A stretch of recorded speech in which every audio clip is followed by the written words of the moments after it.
चलिए जी स्टार्ट करते हैं अल्लाह ताला के नाम से। Post modern media lecture number 2। Okay जी, अब हम कुछ चीज़ें हम मॉडर्निटी के हवाले से भी डिस्कस करेंगे और आज हम डिस्कस करेंगे पोस्ट मॉडर्न मीडिया इटसेल्फ होती क्या चीज़ है। ठीक है, पोस्ट मॉडर्न मीडिया को अंडरस्टैंड करने से पहले हमें मॉडर्निटी का कॉन्सेप्ट अंडरस्टैंड करना है और मॉडर्न मीडिया का कॉन्सेप्ट अंडरस्टैंड करना है। ठीक है, अगर मैं बहुत ही एक्चुअली थ्योरेटिकली इस टर्म को ज़्यादा यूज़ नहीं किया गया, इसकी जगह कन्वेंशनल मीडिया का टर्म ज़्यादा यूज़ की गई as compare to the modernity या मॉडर्न मीडिया। ठीक है, लेकिन whenever we are talking about post modern media तो हम कन्वेंशनल मीडिया को मॉडर्न मीडिया के हिसाब से भी डिस्कस करते हैं। ठीक है, ताकि हमें पता चल जाए कि डिफरेंशिएशन क्या है। अब हम बात करते हैं मॉडर्न मीडिया के हवाले से, कन्वेंशनल मीडिया के हवाले से। एक सेकंड मुझे इसको ज़रा मिटाने दें। हम सबसे पहले अंडरस्टैंड करते हैं मॉडर्निटी को और मॉडर्न मीडिया को, या फिर हम इसको कह सकते हैं कन्वेंशनल मीडिया। बहुत सारी सोसाइटीज़ के अंदर जो प्रॉब्लम्स हैं, स्टीरियोटाइप्स हैं, वो इसी मीडिया की इजाद करता है। एक्चुअल में हम कुछ बेसिक से नैरेटिव्स अंडरस्टैंड करते हैं जो मॉडर्न मीडिया अपने साथ कैरी करता है। ठीक है, सबसे पहला नैरेटिव जो इसके अंदर होता है वो कोड्स एंड कन्वेंशंस होते हैं। क्या होते हैं बेटा? Codes and conventions. पहली चीज तो ये हो गई कि भाई हमारा जो मॉडर्न मीडिया होगा वो कोड्स एंड कन्वेंशंस को बाइबल की तरह फॉलो करेगा और वो बोलेगा this is we need to follow each and every codes and conventions. ठीक है, पहली चीज।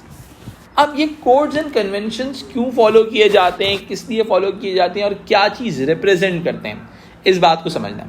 एक्चुअली जितने भी मॉडर्निस्ट थे, मेटा नैरेटिव कैरी करने वाले लोग थे, उनका एक अजम्पशन था, media represents the reality. Media represents the, यानी कि एक्चुअल में उनका मीडिया दरअसल रिप्रेजेंटेशन ऑफ रियलिटी की बात करता था। रिप्रेजेंटेशन ऑफ रियलिटी, यानी कि उनका मकसद ये था कि वो किसी भी तरीके से रियलिटी को रिप्रेजेंट कर सकें।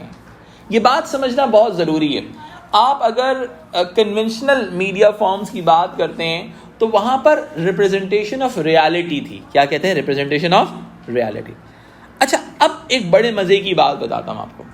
दुनिया के अंदर एक टाइम पीरियड था जो कि कन्वेंशनल टाइम पीरियड था, स्टीरियोटिपिकल माइंडसेट था।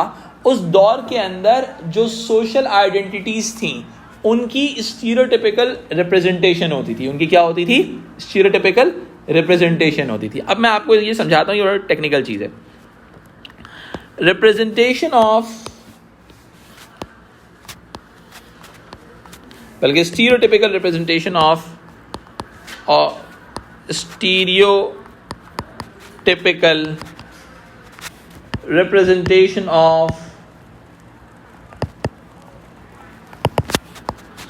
सोशल आइडेंटिटीज, यानी कि आपकी class related, gender related, ethnicity related जो आइडेंटिटीज थी उनकी बड़ी कोई स्टीरियोटिपिकल रिप्रेजेंटेशन होती थी। लाइक बहुत सिंपल सी एग्जांपल है, एथनिक माइनॉरिटी को अंडर रिप्रेजेंट किया जाता था। Ethnic majorities are overrepresented in the media. There is a concept of male gaze in terms of gender representation. Male gaze stands for the representation of female bodies as an object.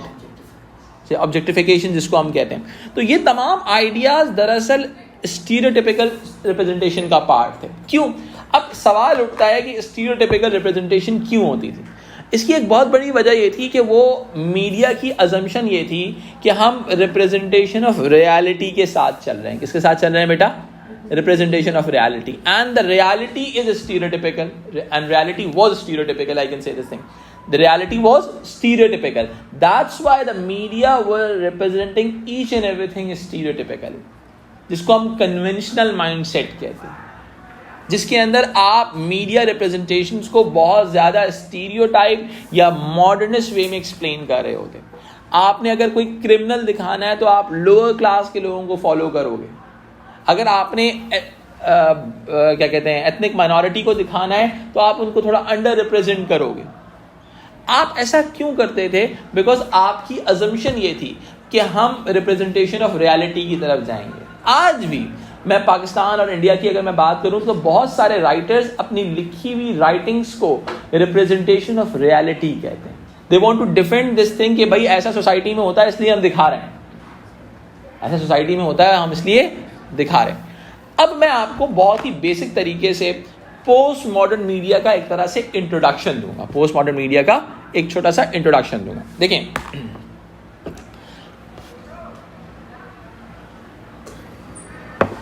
अब मैं अगर इस चीज को थोड़ा सा आगे लेके चलता हूं, अब मैं आपको थोड़ा सा पोस्ट मॉडर्न मीडिया का एक इंट्रोडक्शन देता हूं, ठीक है। पोस्ट मॉडर्न मीडिया क्या कहता है? पोस्ट मॉडर्न मीडिया कहता है हमसे कि भाई हमारा काम, मीडिया का काम एक्चुअल के अंदर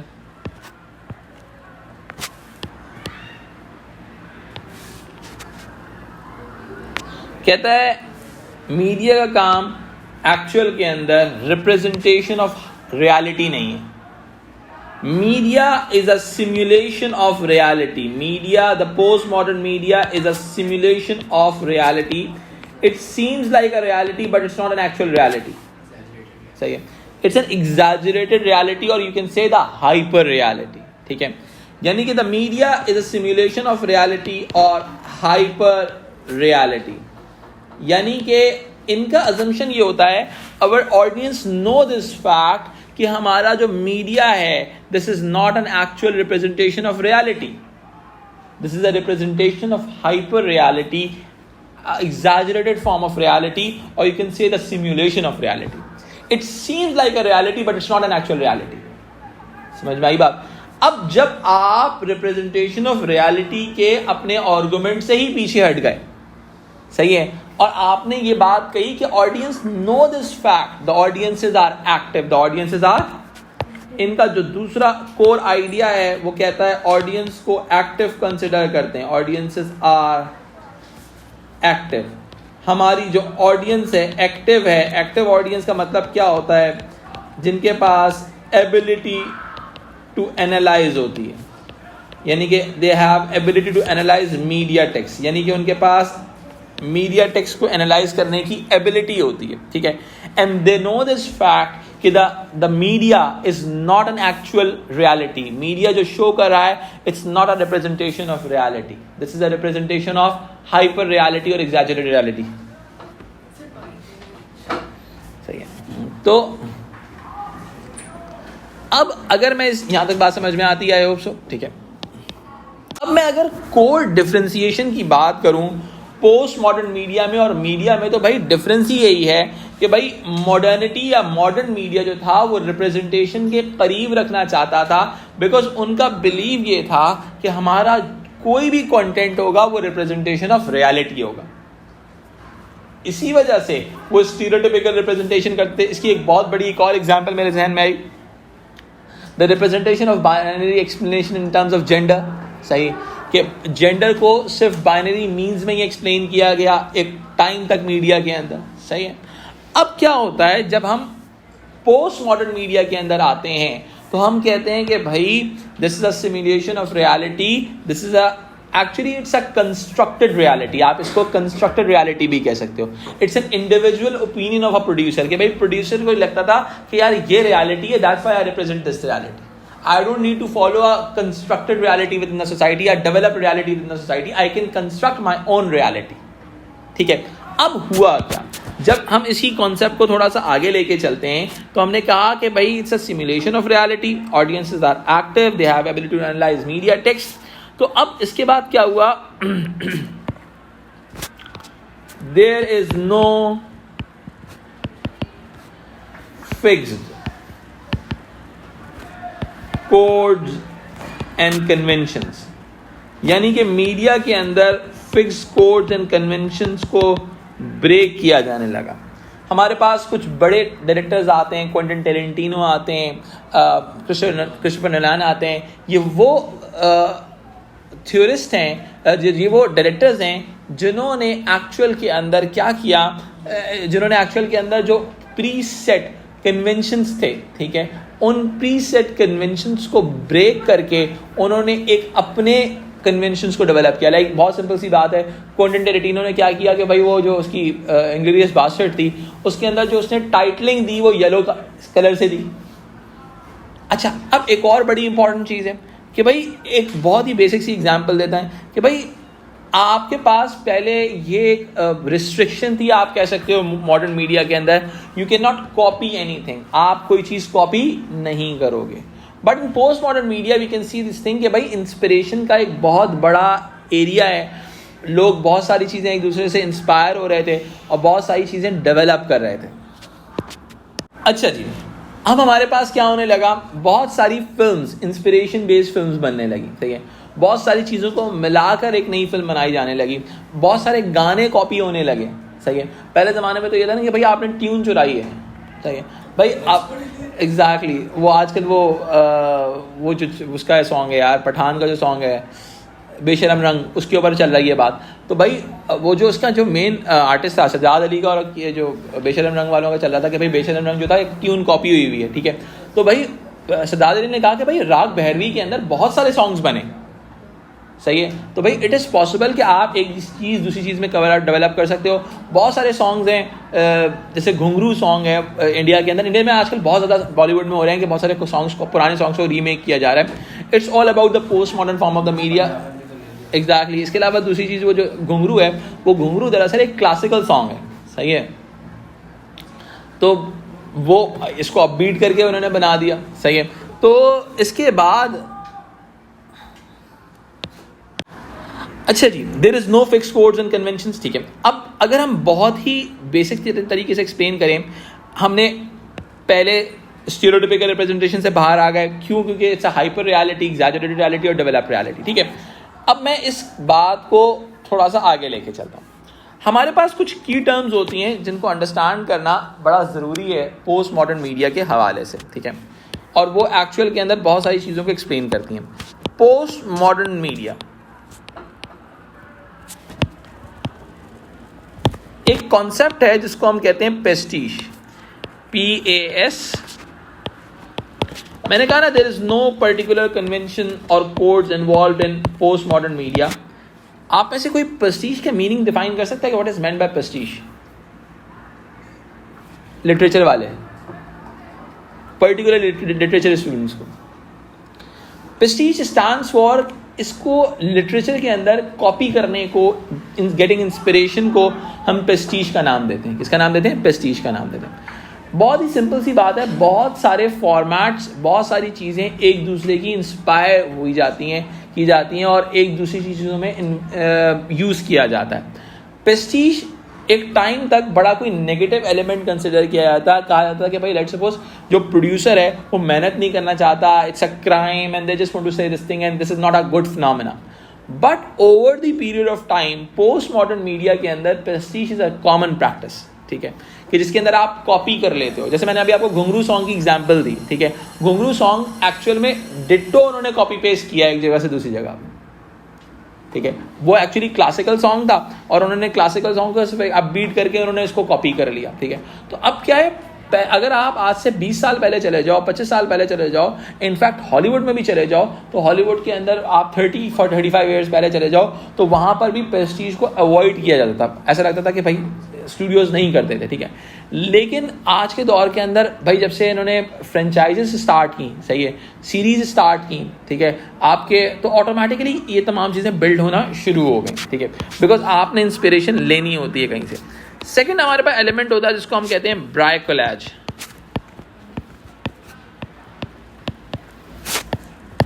ब्राइकोलैज स्टैंड्स फॉर व्हाट, कि आप मल्टीपल जॉनरास को मर्ज कर रहे हो, मल्टीपल आइडियाज को मर्ज कर रहे हो। जो हमारी फ्यूजन म्यूजिक होता है ना, fusion music is a best example of bricolage. Fusion music क्या होता है कि आप एक वेस्टर्न म्यूजिक को क्लासिक म्यूजिक के साथ मर्ज कर रहे हो, तो ठीक है, आप लेट्स सपोज क्लासिकल म्यूजिक के साथ रैप को मर्ज कर दो, that's the best example of bricolage. EDM को क्लासिकल म्यूजिक के साथ मर्ज कर दो, it's example of ब्राइकोलैज।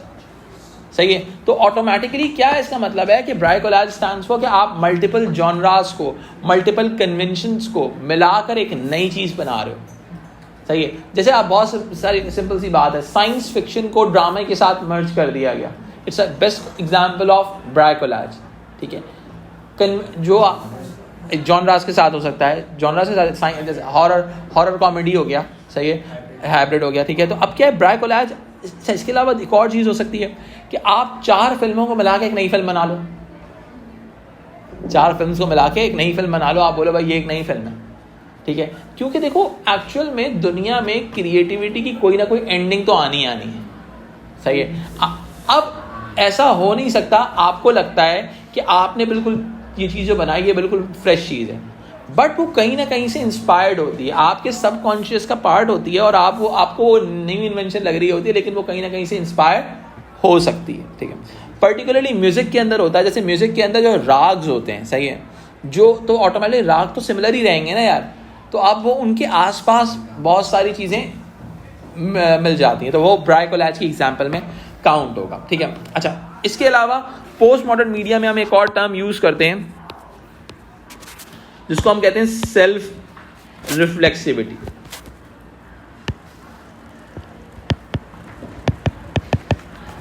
Self reflexivity क्या होती है समझिएगा। पेस्टीज कॉपी पेस्ट करना, छापा मारना, ठीक है। सेल्फ रिफ्लेक्सिविटी क्या चीज़ होती है, बहुत ही सिंपल सी बात है, इसको समझते हैं। हमारा एक कन्वेंशन था हमारे मॉडर्न मीडिया का, मॉडर्निटी का, पुराने मीडिया का, कि हम कैमरे की तरफ नहीं देखते थे, we are not reflected to the camera, हम अपनी फोर्थ वॉल का बहुत ख्याल रखते थे, सही है। ऐसा लगता था ये रियलिटी हो रही है और कैमरे ने उसको कैप्चर कर लिया है, ऐसा ही है। हम जब इस रियलिटी के फिनोमेना से बाहर निकले तो हमने ऑडियंसेस से बात करना शुरू की। For example Wolf of Wall Street, Wolf of Wall Street अगर आपने देखी हो तो उसके अंदर क्या होता है, वुल्फ ऑफ वॉल डिकैप्रियो की है, बहुत ज़बरदस्त फिल्म है, स्टॉक मार्केट पे बनी हुई है। तो वुल्फ ऑफ वॉल स्ट्रीट के अंदर भी क्या होता है, चले और एग्जाम्पल, बॉलीवुड की भी एक और एग्जाम्पल है बाजार, सही है, बाजार जो है सैफ अली खान की, उसके अंदर भी क्या है कि सीन रुक जाता है, जो कैरेक्टर है वो ऑडियंस से बात करता है और फिर कहानी आगे निकलती है। व्लॉग्स इसकी एग्जाम्पल है, मीडिया टेक्स्ट है, व्लॉग्स भी, सही है।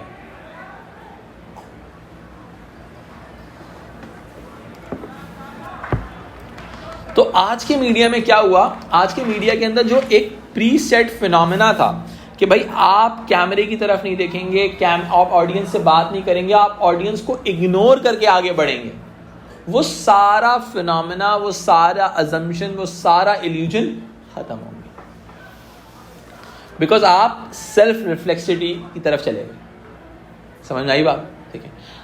अच्छा, अब इसके अलावा हमारे पास बहुत सारी चीज़ें हैं जो पोस्ट मॉडर्न मीडिया के अंदर पार्ट बनती हैं, बहुत सारी फिल्म्स के अंदर बहुत सारी चीज़ें यूज़ की गई हैं, ठीक है।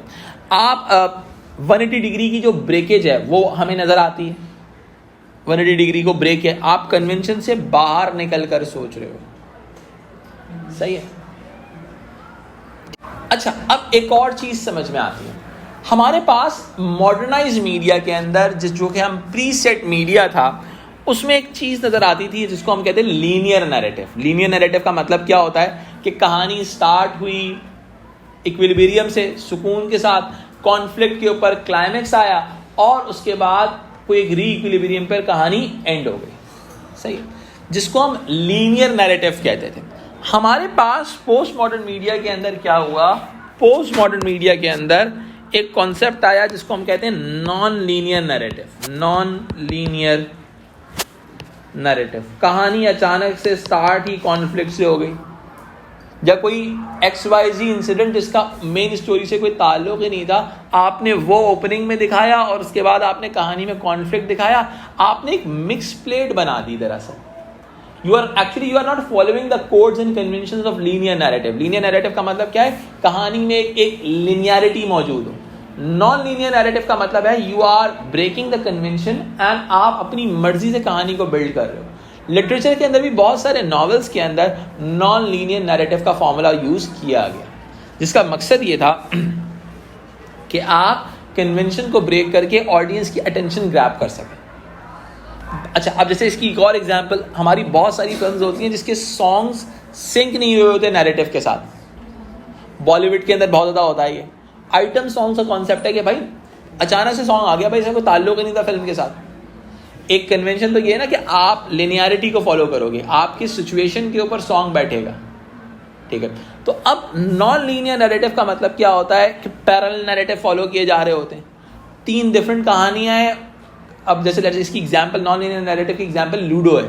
लूडो जो अगर आपने देखी हो, लूडो के अंदर 4 डिफरेंट स्टोरीज हैं, वो एक जगह पे आके मिल जाती हैं। उन 4 डिफरेंट स्टोरीज को ऐड ऑन करने के लिए उन्होंने 4 डिफरेंट कलर स्कीम्स को यूज़ किया। कलर पहले डिफरेंट था चारों का, सही है, जिससे ये डिफाइन होता था कि कहानी का नॉन लीनियर फॉर्म डेवलप हुआ है। एग्जैक्टली, ठीक है। अच्छा, इसके अलावा बहुत सारे फिल्म्स ऐसी होती हैं जिसके अंदर ये सारे पोस्ट मॉडर्न फॉर्म्स यूज हो रही थी। प्रेस्टीज भी होता है, ब्राइकोलैज भी होगा, सेल्फ रिफ्लेक्सिविटी भी होगी, नॉन लीनियर नैरेटिव भी होगा। इट मीन्स आप सारे एलिमेंट्स को यूज करते हुए एक फिल्म बिल्ड कर रहे हो, ठीक है। अच्छा, अब इन तमाम चीजों की रीजनिंग क्या है? एक्चुअली इसकी रीजनिंग है द सिम्युलेशन ऑफ रियलिटी, सही है। हमारे पास जो सिम्युलेशन ऑफ रियलिटी का कॉन्सेप्ट आता है, सारी बातें वहीं से स्टार्ट होती हैं और वहीं पर एंड हो जाती हैं। एनी कंफ्यूजन चलेगा? आई होप यहां तक आप लोगों को क्लियर हो गया होगा।